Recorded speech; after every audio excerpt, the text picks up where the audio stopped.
we're going back to Rates and Tunes. I'm Kyle Peck, and this is Psyrex Productions.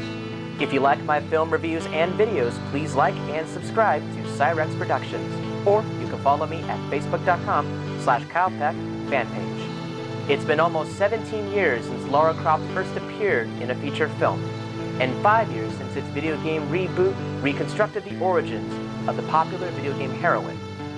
It's time to find out whether this new film Reboot has created a better craft in my film review of the action-packed film Tomb Raider.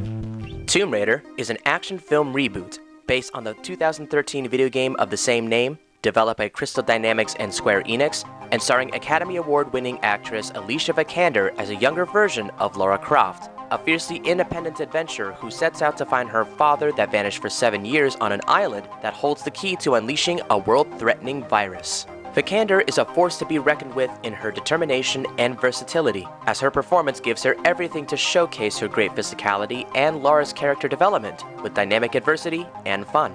But the narrative identity around Lara, who in this film has no previous expertise or desire in archaeology until she discovers a hideout riddled with research from her father, Richard Croft, played by actor Dominic West, creates a reduced carbon copy of the heroine that the film tried so hard to completely craft something new in both image and clothing.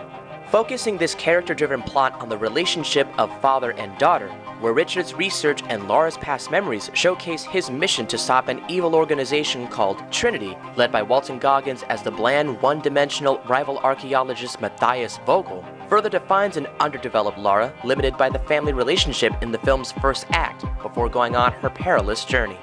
Even worse, the relationships Lara makes on the way, including Daniel Wu as ship captain Lu Ren, and Kristen Scott Thomas as Anna Miller, an associate of one of the Crofts' family companies, resort to either a flirt or an eventual villain arc that doesn't go anywhere by the film's end, including the minor roles that Derek Jacobi and Nick Frost play for added and unnecessary star power. What Norwegian director Roar Uthaug gets right in this popular adaptation is mirroring the methods of how the action sequences and fight scenes break down, courtesy of Crystal Dynamics' previously successful concepts.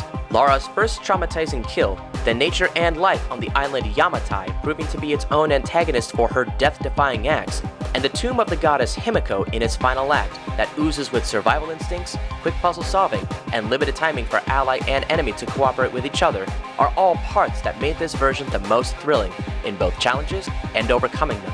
That being said, this Tomb Raider reboot fails to narratively measure up in its cast ensemble and motivations, singular plot to find Lara's father, and the lackluster iteration in backstory and origin story of its fully realized adventurer.